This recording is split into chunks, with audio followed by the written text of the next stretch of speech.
Namaskar, welcome at English Study. I am Rekha Gupta. Ensure your selection with Focus 8. Please video को like और share करें. Do not forget to subscribe the channel. This is 10 question series with detailed explanation and important facts. Let us move the first question of this video. Which critic preferred Shakespeare's comedies to his tragedies? Samuel Johnson. तो वो कौन critic है जो Shakespeare की comedies को ज्यादा prefer करते हैं ट्रेजेडीज के कंपैरिजन में? तो सैमुअल जॉनसन को शेक्सपियर की कॉमेडीज ज्यादा अच्छा लगता है, ट्रेजेडीज उतना नहीं लगता है in the sense of criticism. Samuel Johnson was an English writer who made lasting contribution to English literature as a poet, playwright, essayist, moralist, literary critic, etc. Samuel Johnson कौन है? ये इंग्लिश राइटर हैं और इन्होंने English literature में बहुत अच्छा सा कंट्रीब्यूशन दिया है. ये पोएट है, प्लेराइट है, एसिस्ट है, मोरलिस्ट है, लिटरेरी क्रिटिक है, बट ज्यादा ये क्रिटिक के रूप में फेमस है. तो याद रखेंगे सैमुअल जॉनसन इज ए क्या है? ये एक क्रिटिक है, जाने माने क्रिटिक है इंग्लिश लिटरेचर के, और इनका मानना है कि शेक्सपियर की जो कॉमेडीज है वो बेटर है in the comparison of tragedies. Shakespeare की ट्रेजेडीज कौन कौन से हैं? Hamlet, Othello, King Lear, Macbeth, Julius Caesar.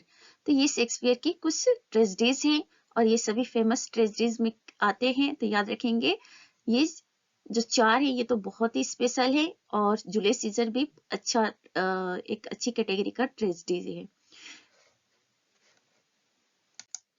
Question number 2. In which Shakespearean play Oedipus complex is reflected? Shakespeare का वो कौन सा प्ले है जिसमें एडिपस कॉम्प्लेक्स को रिफ्लेक्ट किया गया है? ये एक कॉन्सेप्ट है एडिपस कॉम्प्लेक्स. तो that is in Hamlet. The Oedipus complex is a term used by Sigmund Freud. देखिए एडिपस कॉम्प्लेक्स किसने यूज किया है? तो सिगमंड फ्रॉइड जो है इन्होंने इस टर्म को कॉइन किया है, इस फ्रेज को कॉइन किया है, और इन्होंने अपने theory of psychosexual stages of development to describe a boy's feeling of desire for his mother and jealousy anger towards his father. तो सिगमंड फ्रॉइड अपने theory of psychosexual stages of development में क्या करते हैं? वो बताते हैं कि हाउ अ बॉयज जो होता है, कैसे एक बॉय की जो फीलिंग है, डिजायर है उसकी मदर की तरफ, वो अलग होता है, एंड कैसे he is jealous towards his father. तो ये सभी चीजें एडिपस कॉम्प्लेक्स में क्या किया जाता है? मेंशन किया जाता है. Means you can say that कि यही जो मेन पॉइंट है वो एडिपस कॉम्प्लेक्स की थियरी है, कॉन्सेप्ट है.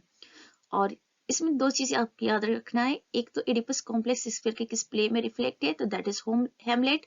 और सेकंड थिंग, इस कॉन्सेप्ट को किसने प्रोपाउंड किया है? तो दैट इज सिगमंड फ्रॉइड ने अपने theory of psychosexual stages of development में. इसमें होता क्या है? बॉयज की जो फीलिंग होती है, डिजायर होती है अपनी मदर के लिए, वो दिखाया जाता है, और उसके फादर के प्रति उसकी जेलसी वगैरह. Question number 3. Which one is not a fool in Shakespeare's plays? Shakespeare के प्लेज में कौन है जो फूल का रोल प्ले नहीं करता है? That is Jaques as you like it. तो एज यू लाइक इट में जैक्स जो है वो फूल नहीं है. इसी रेफरेंस में देख लेते हैं शेक्सपियर के कुछ प्लेज में कौन कौन से जो कैरेक्टर हैं वो फूल का रोल प्ले करते हैं. तो देखते हैं Shakespeare's fool. Trinculo the Tempest. The Tempest में ट्रिनक्युलो जो है वो फूल का रोल प्ले करता है. और हैमलेट में द ग्रेव डिगर जो ग्रेव डिगर्स हैं वो. तो याद रखेंगे हैमलेट में ग्रेव डिगर्स फूल का रोल प्ले कर रहे हैं.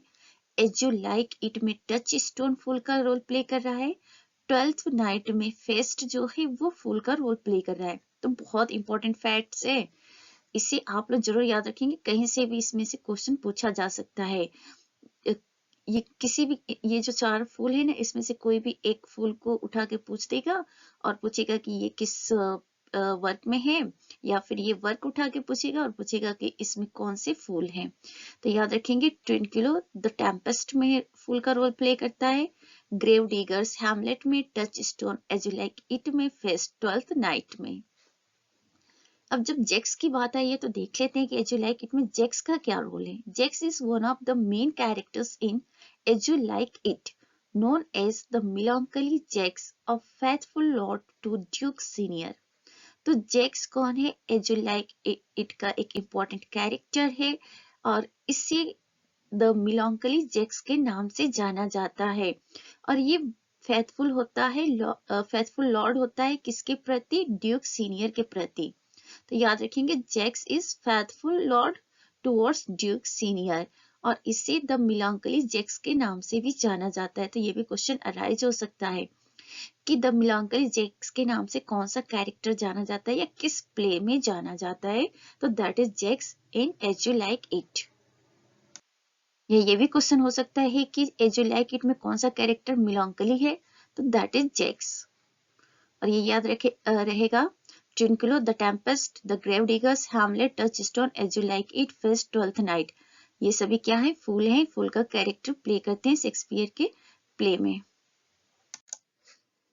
Question number 4, sonnet number 130 of Shakespeare begins with this line: My mistress' eyes are nothing like the sun, often dubbed a spoof। देखिए यहाँ पे शेक्सपियर के सोनेट से क्वेश्चन है, सोनेट नंबर 130 है जिसमें लाइन है My mistress' eyes are nothing like the sun, often dubbed a spoof। Sonnet में इस लाइन के कहने का मतलब क्या है? The sonnet parodies the conventions of Elizabethan love sonnets both in content and structure. तो ये जो शेक्सपियर का 130 सोनेट है ये क्या करता है? पैरोडाइज करता है एलिजाबेथन कन्वेंशंस को। अब एलिजाबेथन के टाइम की कन्वेंशन क्या है, क्या परंपरा है सोनेट को लेकर? तो दैट इज ये एक तरह का लव सोनेट है और इसमें कंटेंट और स्ट्रक्चर दोनों ही आपको एलिजाबेथन टाइम के देखने को मिलेंगे। तो याद रखेंगे सोनेट कब लिखा गया? ये 1590 में। His poems wrestle with beauty, love and desire. Shakespeare के जो पोएम्स है उसमें आपको क्या देखने को मिलेगा? ब्यूटी, लव, डिजायर, यही सारे जो थीम है इसी को लेकर शेक्सपियर ने अपने सोनेट्स लिखे हैं। Question number 5. In the 12th night, Malvolio reads aloud while alone. Maria's forged letter. He is utterly ignore other characters and audience who would actually engage in some kind of dialogue with him. This gives rise to situational and dramatic ironies. Question क्या है कि 12th night से related question है जिसमें Malvolio नाम का एक character है, वो अकेले होता है तो बहुत तेज ऊंची आवाज में पढ़ रहा होता है। क्या पढ़ रहा होता है? मारिया का लेटर पढ़ रहा होता है अकेले और वो पढ़ते पढ़ते भूल जाता है कि कुछ और भी लोग हैं जो उसे सुन रहे हैं। तो कैरेक्टर्स और ऑडियंस को वो इग्नोर करते हुए वो लेटर पढ़ रहा था अकेले ही तेज आवाज में, लेकिन वहां पे कुछ कैरेक्टर्स जो होते हैं उसकी बातों को सुन रहे होते हैं और उनके साथ कुछ डायलॉग हो सकता था, कुछ बहस हो सकती थी मालवोलियो की, लेकिन ऐसा वो नहीं होता है क्योंकि वो छुपे रहते हैं। तो ये किस तरह की सिचुएशन को प्रेजेंट करता है? तो ये सिचुएशनल और ड्रामेटिक आयरनीज को प्रेजेंट करता है। तो यहाँ पे आयरनी देखने को मिलेगा और what kind of irony? That is situational and dramatic irony.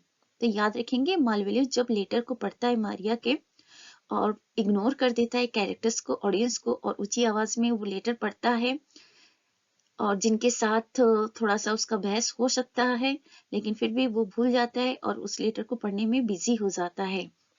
उसे नहीं पता कि अदर लोग उसकी बातों को सुन रहे हैं। तो ये किस तरह की आयरनी का एग्जाम्पल है? ये सिचुएशनल और ड्रामेटिक आयरनी का एग्जाम्पल है।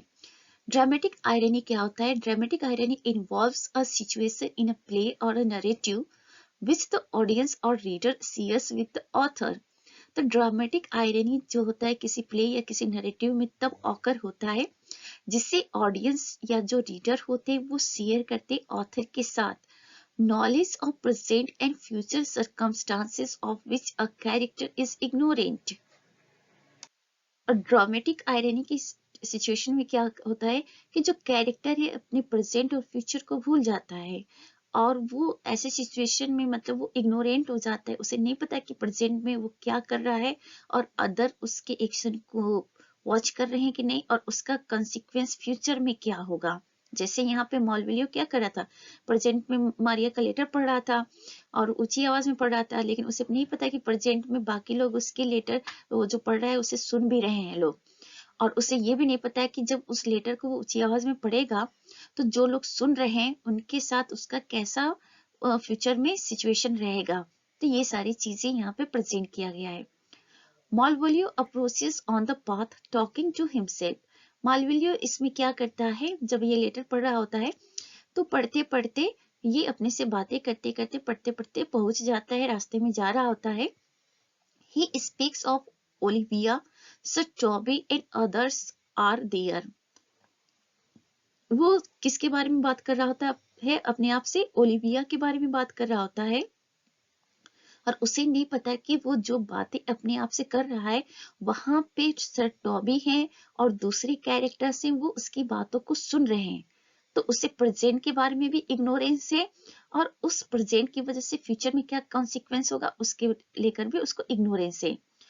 और वो बिल्कुल जो सर टॉबी और दूसरे कैरेक्टर्स है वो मालवलियो के लिए अननोटिस्ड है, मतलब मालवलियो को पता ही नहीं है कि वहां पे दूसरे लोग भी उपस्थित हैं, प्रेजेंट है, जो उसकी बातों को सुन रहे हैं।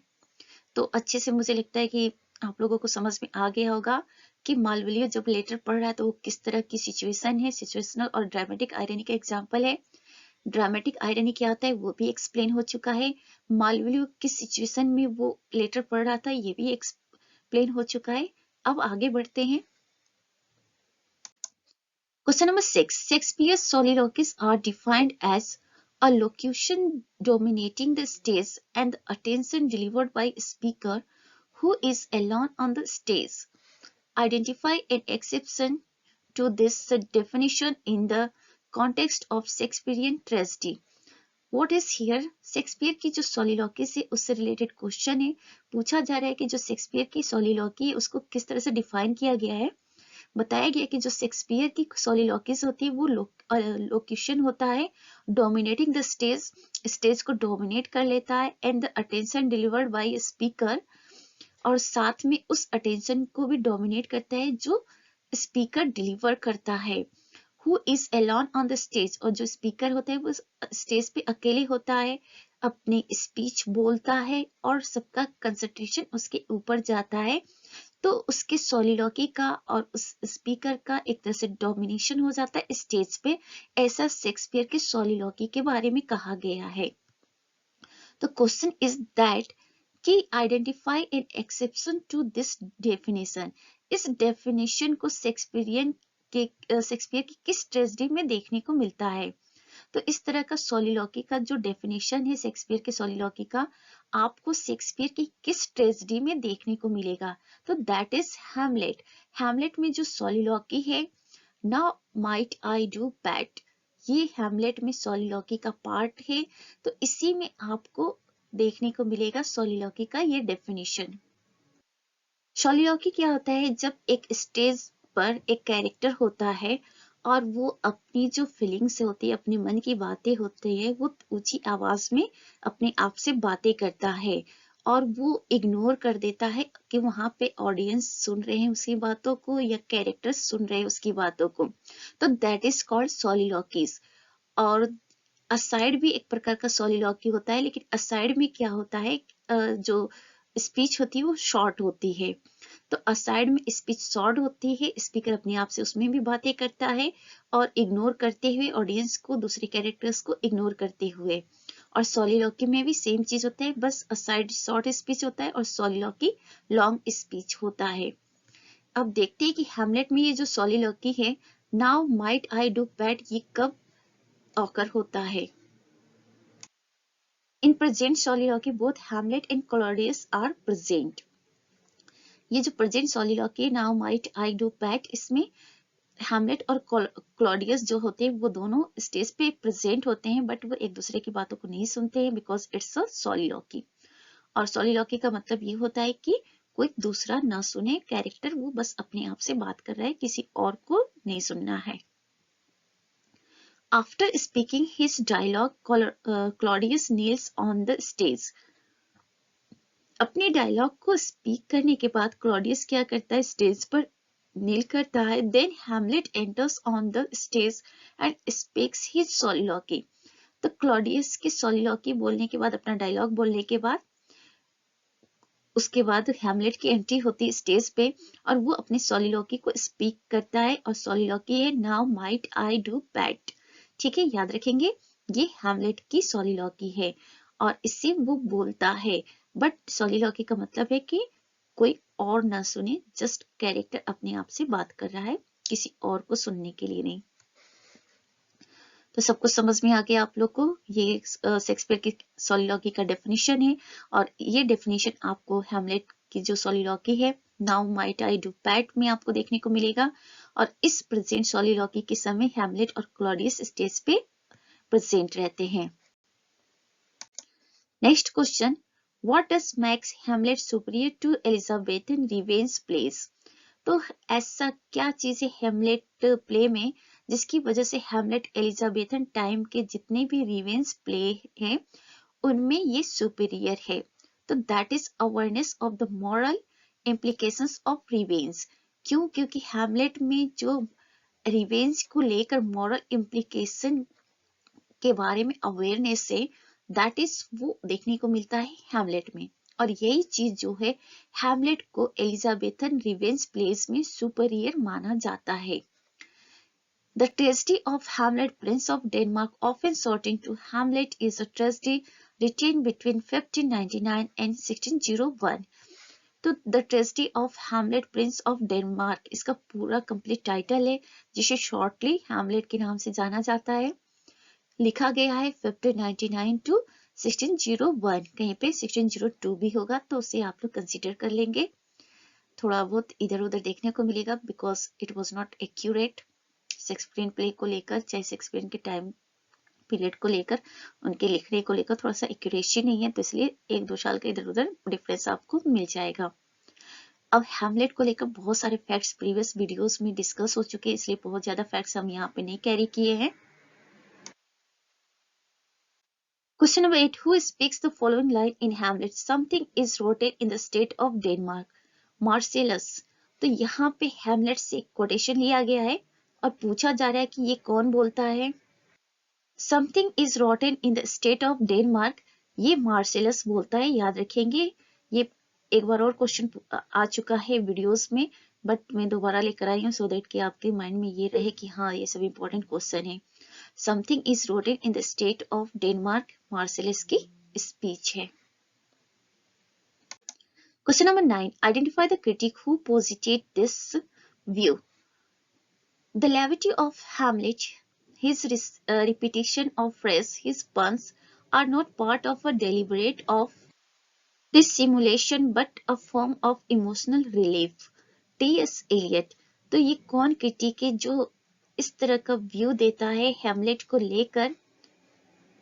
एक्चुअली एलियट ने हैमलेट को लेकर निगेटिव व्यू दिया है और कहा है the levity of Hamlet, his repetition of phrase, his puns are not part of a deliberate of dissimulation but a form of emotional relief. तो याद रखेंगे ये टी.एस. एलियट का स्टेटमेंट है हैमलेट को लेकर। शेक्सपियर का प्ले जो हैमलेट है उसके बारे में टी.एस. एलियट ने क्रिटिसिज्म प्रेजेंट किया है और उसी में उन्होंने ये बात कही है। T S. Eliot posited this view in his critical essay Hamlet and his problems. तो टी.एस. एलियट का एक वर्क है, क्रिटिकल वर्क है, that is called Hamlet and his problems. उसी में उन्होंने ये कमेंट किया है। According to Eliot, Hamlet is an artistic failure. Eliot का एक और कमेंट है हैमलेट को लेकर, बहुत ये पूछा जाता है, बहुत ही इंपॉर्टेंट है, तो याद रखेंगे Hamlet is an artistic failure. ये कमेंट किसका है? टी.एस. एलियट का है। टी.एस. एलियट का एसे है, क्रिटिकल एसे है हैमलेट एंड हिज प्रॉब्लम्स, तो उसी में इन्होंने ये दोनों कमेंट किए हैं। Question number 10. Name the critic who said this to Shakespeare. उस क्रिटिक का नाम बताना है जिसने ये शेक्सपियर के बारे में कहा है। इतना लंबा चौड़ा तो देखते हैं। Those who accuse him to have wanted learning give him the greater commendation. He was naturally learned. He needed not the spectacles of books to read nature. He looked inwards and found her there. I cannot say he is everywhere alike. Were he so, I should do him injury to compare him with the greatest of mankind. तो ये जो लंबी चौड़ी speech है Shakespeare को लेकर criticism present किया गया है, और किसने किया है? तो जॉन ड्राइडेन। जॉन ड्राइडेन ने अपनी work an essay of dramatic पोएजी, जो कि 1668 का वर्क है, इसी में ये बात कही है। तो याद रखेंगे, जॉन ड्राइडेन का वर्क है एन एसे ऑफ ड्रामेटिक पोएजी, जो कि 1668 में पब्लिश होता है। इसी वर्क में ड्राइडेन ने शेक्सपियर को लेकर ये बात कही है। ड्राइडेन कौन है? जॉन ड्राइडेन रेस्टोरेशन पीरियड के जाने माने ये ड्रामेटिस्ट और पोएट है। तो याद रखेंगे, इन्होंने ही क्रिटिसिज्म प्रेजेंट किया है शेक्सपियर को लेकर। ये पॉजिटिव क्रिटिसिज्म है शेक्सपियर को लेकर, और इन्होंने अपनी work an essay of dramatic पोएजी में ये क्रिटिसिज्म प्रेजेंट किया है। और ये वर्क कब का है? 1668 का। This is all about for today's video. Please video को लाइक और शेयर करें। Do not forget to subscribe the channel. Thanks for watching. Be happy, keep smile.